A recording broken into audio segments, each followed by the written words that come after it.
Сега ще се опитам да се спомня едно стихотворение, което се казва предколедно, дано да успее, доста отдавна е писано. От усмивките сметанови, от сърцата шоколадови, декември днес е хванал диабет, препъва се сред късните площади и прехапва тъмни устни в пет. Трамваи и на здравици гърмят тъмни и неверни пушки. От алчните молби на този свят Бог сигурно е с коледна заушка. В портмонета с херния в турби животът рита като переначе, покапан с малко пошлост и чурби.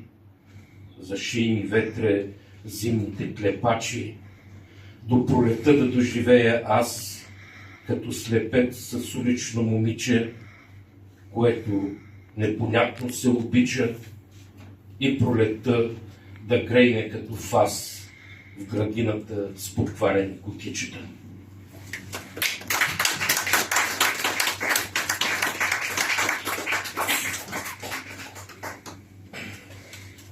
И още едно зимно стихотворение.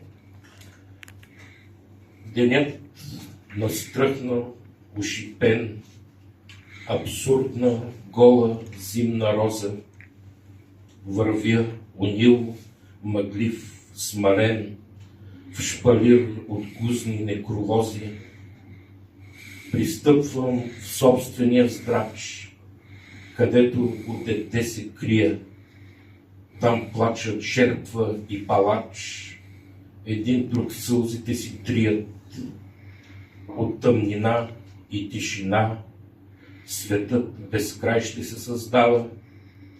Човек е капка светлина, осъдена да ослепява. Благодаря.